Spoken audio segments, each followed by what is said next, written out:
Hi, good afternoon, everyone, and welcome to September's Talk and Talent. I'm Julie Mordew from NRG and Green Bean, and I'm delighted to have a very esteemed guest on with me today. So we've got 30 minutes where we're going to find out a little bit about his career, what he does, the business, and what his leadership style is, and also about the work that he does with Dynamo Northeast. So I'm just going to give a little bit of an introduction and then we'll get straight into it. As always, please feel free to pop your questions into the chat. We'll get to them as soon as we can. And it's just a really good way of getting you guys to pick James's brains, I guess. So James has been at the helm of Leighton, which is a Northeast tech business since September 2017. He's won various awards and integrated technology with business through significant scale up and growth. Under his leadership, Leighton has excelled in connecting businesses with their customers and redefining digital engagement across various touch points. But before joining Leighton, James held various positions at Communicator Corporation, including Director of Strategy and Research, ultimately becoming a Managing Director within 5 years. He's also the chair of the advisory board for Dynamo Northeast, a role that allows him to foster growth and innovation within the Northeast tech economy. So a very important and influential position. His efforts in this capacity focus on collaboration, innovation, and skills development. So I'm really keen to hear a little bit more about that. And to ensure that the region stays at the forefront of I can't say this word, I'm going to stutter here, of technology advancement. So James is also a prominent figure in email marketing, having served the chair of the Email Marketing Council for the Direct Marketing Association for over a decade. His contributions to industry debates, research, and the development of benchmarks have been invaluable. Additionally, as a guest speaker for the Institute of Direct and Digital Marketing, he's shared his expertise with future leaders through Email Marketing Awards programme. His vision for the future in his upcoming conversation, we're going to chat through with his thoughts on the evolving landscape of technology and careers. He's also known for his forward-thinking approach, and we're looking for some valuable insights into how businesses can leverage digital transformation to stay competitive and innovative. So welcome, James Bunting, CEO of Leighton and the chair of the Dynamo Advisory Board. Welcome. Thank you, Julie. Delighted to be here. As I think I've said to you already, I'm a little bit excited and a little bit nervous, so let's get going. That's you and I both. So I wanted to first of all kick off, James, knowing a little bit about your early career. So you're now CEO of a very successful and scaling tech business. What was your early career journey and what initially drew you to the tech industry? Yeah, so I guess I studied locally, actually. I went to university in Teesside. I did a business studies degree and I kind of wanted to get a career in business and specifically marketing. I remember my dad sort of distinctly saying, well, nobody's going to take you seriously in marketing unless you go and do some sales first. So anybody old enough to will remember used to look through the Evening Chronicle on a Thursday in the jobs section, and that's what I did. I found a sales job at a company called Domain Checker, a little local business, and I started selling domain names over the telephone there, really. And I quickly enjoyed the technology sector because although I was right at the start of my career, even the experienced people had only got 2 or 3 years of experience more than me. So it's quite a level playing field. I went from that business after a couple of years to join Leighton, really because there was kind of more opportunities. And I think as one of the sort of things you said in your introduction, I presented while I was at Leighton in my early kind of career an idea for a new business, an email marketing business. And the Leighton board of directors kind of supported that, invested in that, and ultimately we set up a business called Communicator Corp. And while I was there, really, I did a whole variety of roles. Anybody who's started a business will know that some of the time you're making tea for guests, some of the time you're trying to sell, some of the time was trying to develop the product. When the business was acquired by Trinity Mirror, that's when I applied to be the kind of the managing director. And I'd say that really was my first kind of leadership role. I did that for about 5 years before kind of coming back to Leighton 7 years ago. Fantastic. So your career is definitely evolved over the years. What responsibilities does your current role encompass? It's quite a big role. It, it is quite a big role. I tend to focus on three things when I talk to people about the responsibilities in my role. One of which is really setting a vision for the organisation. So there's definitely an element of kind of, I guess, future facing to the role. I then work with the kind of the leadership team on both defining our strategy and execution of our strategy, and really looking to bring that kind of that strategy to life. So ultimately, how are we going to achieve the vision is by delivering on the strategy. And then the third thing that I always say is important in my role is really helping to define and role model the culture that we want at Leighton. So it's a culture is really important to us. I think that is something that has to come from everybody. And as CEO, I've got a key role to play in that. So what behaviours do we expect? How do we want people to respond? If they can see me doing that, then hopefully that kind of role models it nicely for everybody else.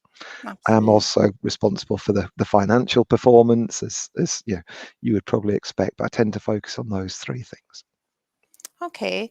So how would your team describe your leadership style? So obviously you're saying that you're leading from the top down and embedding the cultures from, from board level downwards. How would your team describe your leadership style and what values do you embrace to bring into your leadership approach? I thought you might ask me this question, and I meant to ask the team about this in advance, and I forgot. So, I, Maybe they can put I'm it in the comments below. yeah, good one. I'd be pretty confident that what they would say is that my style, my approach is authentic, and what I think that means is they, broadly, they know where they stand with me. They know what's going on in kind of my world, whether that's things that I'm excited about or whether it's things that I'm kind of anxious and concerned about. I think they would say that the approach that I take is really empowering. So they have some direction and they're then left to get on with it. I know that they would also say that I have not a good habit, but a bad habit of sometimes getting into the detail. So I probably like to think that I can still kind of go and address things and fix things, and that's certainly something that I'm looking to work on. I can definitely delve into the detail, which is unhelpful at times. In terms of kind of core values, I've always believed that I wouldn't really want to ask somebody to do something that I wasn't prepared to do myself. So I think that's probably a core value for me. Collaboration is really important to me, probably recognizing that I'm not the cleverest, brightest person in the room. Let's use the kind of the resources that are around us. So really kind of collaborative in my approach. And I think that's probably a core value, as is transparency. I've kind of long held the belief that people don't necessarily need to agree with the decision that I've made, but they need to understand why that decision has been made. So I really believe in being kind of transparent, and I think that probably comes through in my approach as well. Yeah, that's great. Really great. So you've also got quite a big role with Dynamo. So for those that maybe are joining from outside of the region, Dynamo Northeast is the Northeast's largest tech membership not-for-profit organisation. So do you want to tell us a little bit about your role there and a little bit more about what Dynamo is and the pillars that you're looking at within there?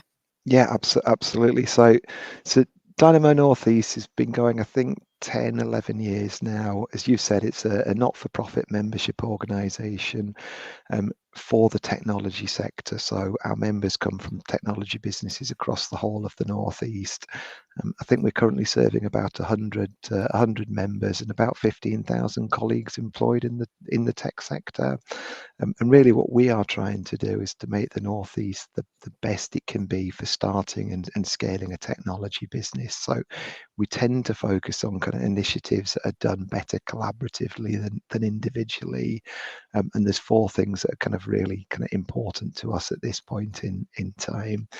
So one of those is building better, kind of closer relationships between the educational establishments within the region, of which we're lucky, we're blessed with some really good quality educational establishments at both further and higher education level.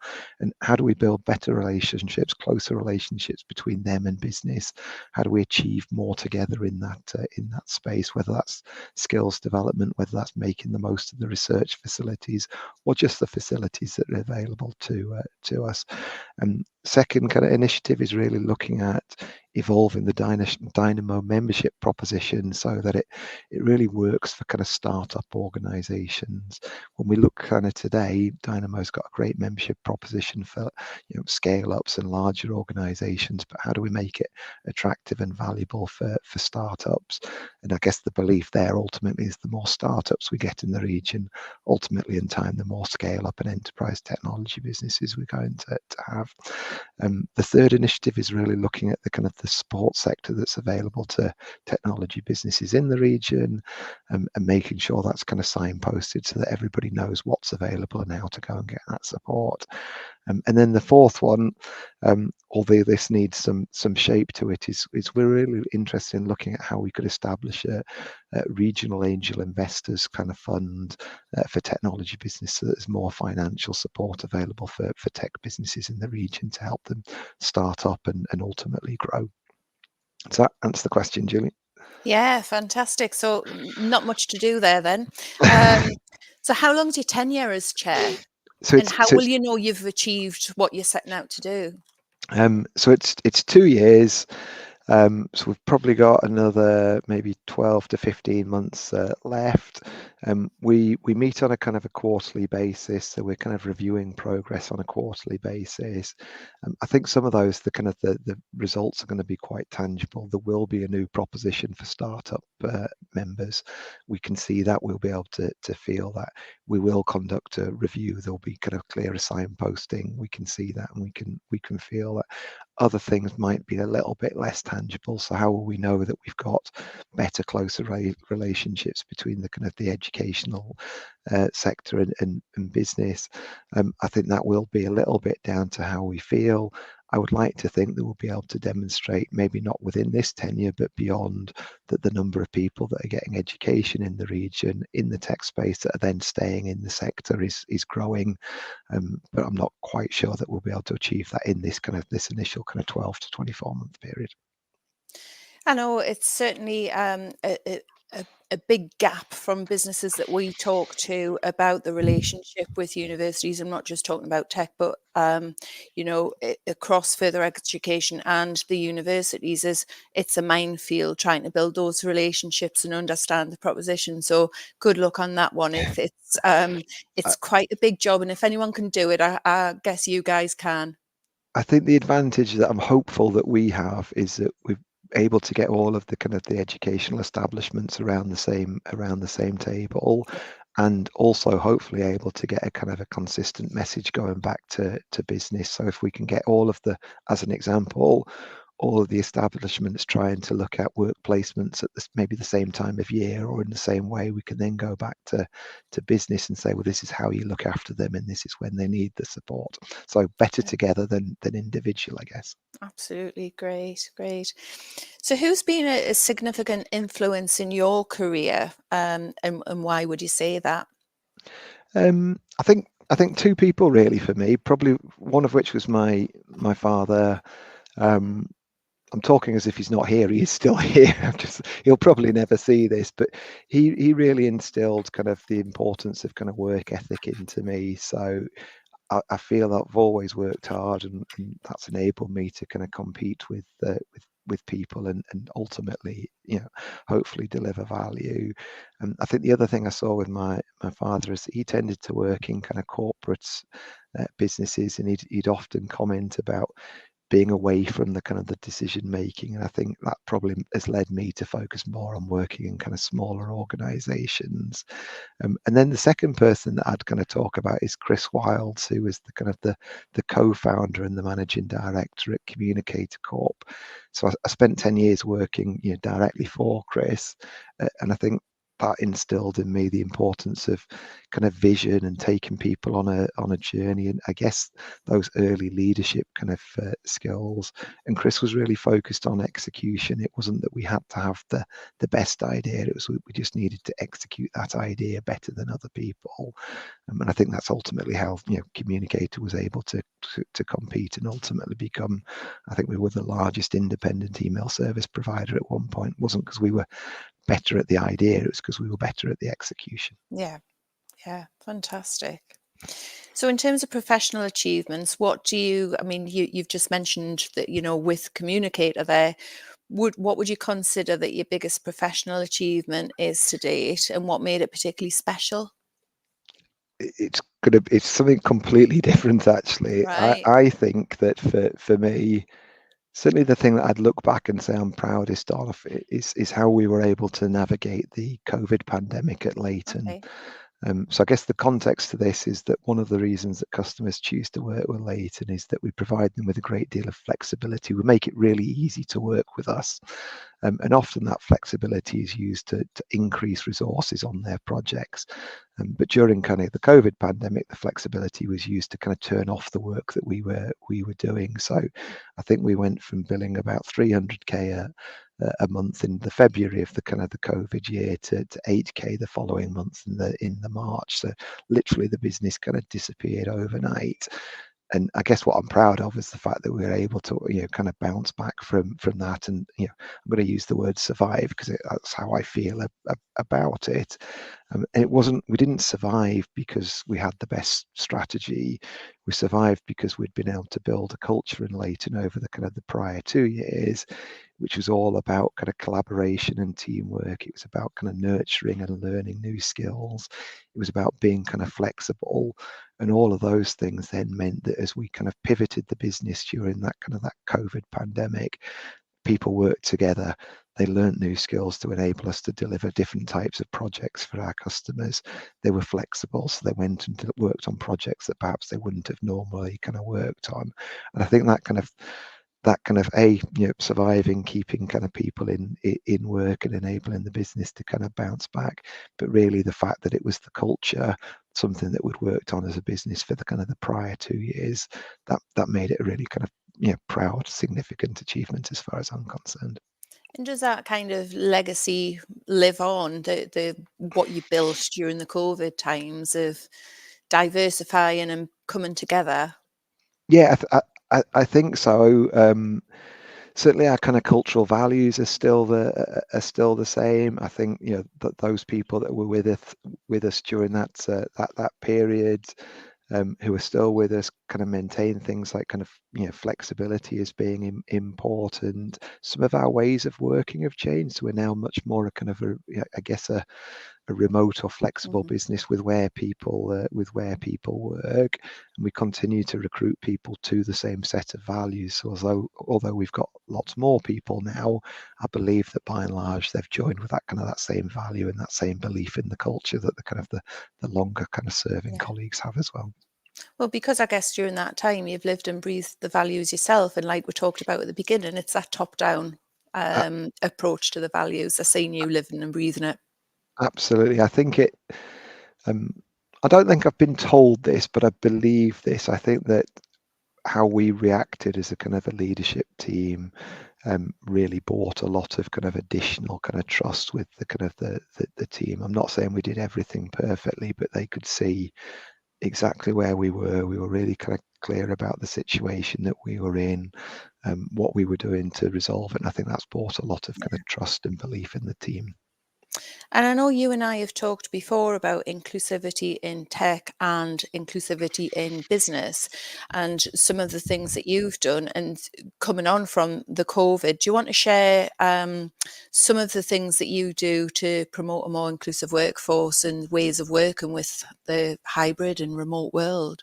Yeah, I certainly can do. If I've told you good stuff before that I don't now mention, give me All right, a I will. little nudge, please. But so I guess our fundamentally the kind of the belief is around for me treat people in the right way, be non-discriminatory in your approaches. So at Leighton we offer something called flexible choice, which is all about letting people choose where they're going to do their best work today. So you could maybe see I'm in the office, but I'll have other colleagues that are working from home and other colleagues that will be working on the site with our customers. And I think flexible choice actually leads to quite an inclusive environment. We try to bring our teams together 2 or 3 times a year, quite kind of formally, and then almost kind of monthly in a less kind of formal environment. And we really try and mix those things up. So I think this coming week we're going to go karting, whereas historically we would probably do much more events that might be more focused on kind of drink and alcohol, and we've realised that they're not inclusive in the same way. So much more variety in terms of what we're trying to do. And I think that's probably a point I would probably now make, is that whilst we started with this, let's just do things that we believe are right, we've come much more to kind of being much more specific about our thinking. So asking people their opinion, putting on events like kind of allyship so that we're more kind of distinct in our thinking, making sure that our recruitment approach, if we have a tech role that's a senior role, we'll actively encourage the recruitment team to go and find us senior female candidates to give us a more inclusive approach to the recruitment, for instance. So I think we're much more specific now about being inclusive than we were. We started from this place of just doing the right thing. And you'd mentioned to me about team meetings as well, if some are remote, some are. Do you want to expand on that one? Yeah, actually, thank you. Glad you've prompted me. I So, see, I do listen. and you do, absolutely. So where we kind of were kind of pre-pandemic is that we would have meetings where people could be in the office and they could be on the telephone, and they weren't great meetings. People were always feeling that they were missing out. And then the pandemic happened and everybody had to be online like we are today, and the meetings were significantly better. So one of the things that we now do is you either do the meeting face to face, or you do it kind of online, but you don't have a situation where some people are getting one experience and other people are getting another experience. It's all on one or all on the other. That sometimes requires a little bit more kind of preparation, but actually everybody then is involved in the meeting and is having that consistent, hopefully inclusive experience. Yeah, I thought that was really interesting because having been at home and in the office, how you can't hear things if everyone else is talking over each other in a meeting, or it's just very, very hard to stay engaged, isn't it? So I thought that was really, really interesting. Absolutely. So we've talked about some of your proudest achievements and getting through COVID. What about learning from your mistakes? What's been your biggest mistake? We're often skirt over what mistakes are in business, but what's been your biggest mistake and what lessons have you taken from it? It's a good question. I'm pausing, not because I haven't made lots of mistakes, because I have, but to think about kind of the What's biggest. okay to share? I'm generally happy to share anything. What would I say is a big mistake? I'll tell you something that I guess I'm probably challenged with a little bit at the moment, and I'm not saying it's necessarily a mistake, but maybe something that people can kind of learn from, is really around kind of, I guess, direction and empowerment, and how much direction is enough direction, or how much is kind of too much direction. So I think what I'm probably realizing or learning is that's going to vary from person to person in your team. So it's not about having right, I'm going to give a little bit of direction and everybody will be okay with that. It's actually about realizing that somebody you've worked with for a long period of time, who is well established in their role, probably needs relatively little direction and can have quite a broad sort of scope of what they can go and deliver with that little bit of direction, versus somebody who's joining more recently, who's maybe new into that kind of role. Giving them that kind of broad scope probably isn't the right thing to do. So actually you want to be still empower them, but a smaller kind of remit to empower them with. And I think that gets better results for everybody. So not necessarily a mistake, but certainly something that I've kind of learned as Certainly a I've gone through challenge. my career. Yeah. Okay, great. Well, we're into the last 5 minutes. I can't believe where the time's gone. So I've got absolutely heaps more questions. So I'm going to Right. whiz through them. Okay, so tips for aspiring leaders. So you've had a very successful career. What are your top tips? What would be your advice to your younger self if you were to do this now? Okay. Advice to my younger self would be to be bolder in your decision-making process. I sometimes think can kind of procrastinate a bit too much. You end up getting to the same decision that your gut told you, 2 months ago. So I definitely would encourage my younger self to be kind of bolder. Maybe a bit of advice for a kind of an aspiring leader.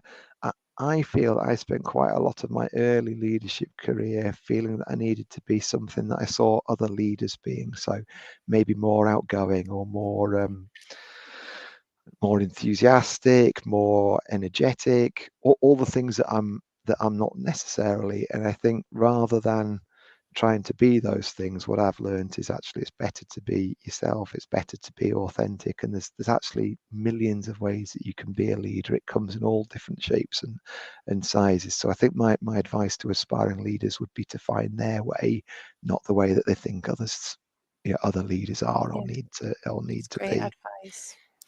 And the future of technology. So, what are your thoughts on the future of technology? Obviously, the rise of AI. Um, how do you see over the next 10 years it shaping careers and what's the future?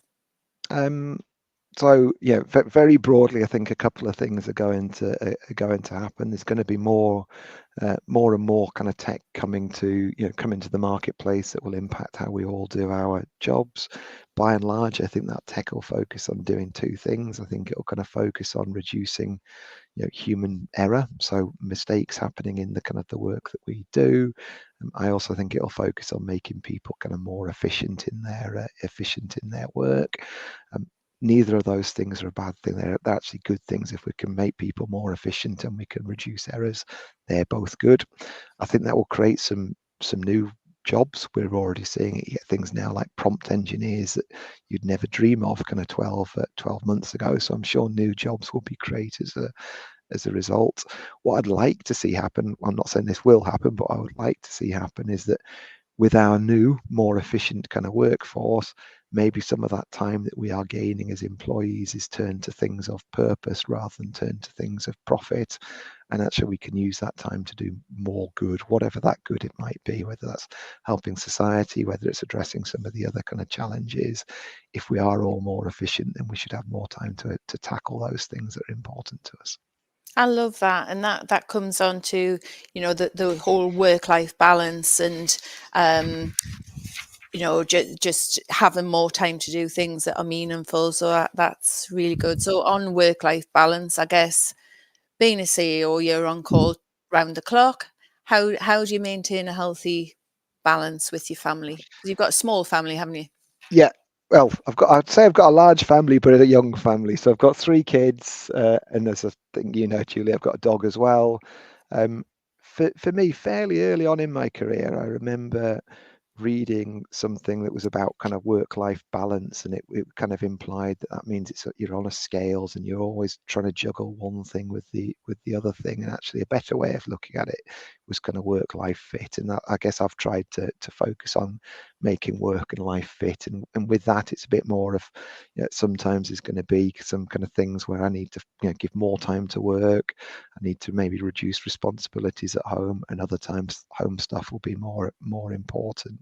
And I think that kind of that fit definitely has kind of stood me in good stead in terms of I guess making sure that I get kind of a fitness. I tend to really spend time with a dog, who I mentioned before. Actually, that gives me some good exercise, but a different type of thinking. I'll do dog walks while I'm on team meetings, for instance. So you can get these things to work together. The other, I guess, a bit of advice for any leader: if you build a really good quality team around you, there's always other people that can kind of step up and do those things, and that in turn gives you a better fit. It doesn't always have to be you tackling every problem. And I guess the you know, we're ran out of time here, but last one from you. So the tech landscape is evolving at a pace that nobody could have imagined. How do you ensure that you and the team at Leighton, stay ahead of the curve with what's next? Yeah, it's a great it's a great question. My answer is not a great answer. I'm going to say that in our business, we certainly focus on employing people that are really passionate about their their profession, and as a consequence, whether they're working at Leighton or not, they're really into the the technology. So I think by doing that, I get a steady flow of passionate people talking to me about the next technology thing, the next thing we should be we should be focusing on. So I probably don't need to do that so much myself. I'm listening into their expertise. As a business, we try to focus on cutting edge rather than bleeding edge, and what that means is that we're using technology which is new and fresh, but it's also got to the point of being tested and scalable and robust, which I think is probably the right place for us to focus. Brilliant. I think that's a great place to end on. If anybody wants to reach out to you, James, because unfortunately we haven't had time to address any questions that may be in the chat, but how can they reach you? Two things I would say. I'm on LinkedIn as James Bunting. There are not many of us, if any of us, so you should be able to find me that way. Or my email address is james.bunting, which is BUNTING, at Leighton, which is LEIGHTON.com. Fabulous. Well, James, all it leaves for me to say is thank you so much for joining me today. I've really enjoyed it. I always love talking to you, and there's just never enough time. But I'm sure that we will get a lot of questions and comments and feedback afterwards from the audience always on these Talking Talents. Everybody plans on joining live, but what we generally see is the figures of people that watch it on recording afterwards are significant. So I would imagine the questions or comments will continue coming for some time afterwards. So thank you so much for joining us today. I've really enjoyed that. Hope you found it a bit more pleasant than what you were hoping. Yeah, you were a great interview. Thank you very much. I did enjoy it, and it's actually given me good course for reflection. So thank you for that. And if there's some content in there that's valuable for the audience or any questions, then would love to take them later. Thank you. Fantastic. All right. Well, thanks everybody for joining us today. We'll see you again next month. We'll release details of who I'll be talking talent to next month very soon. But for now, bye-bye, everyone.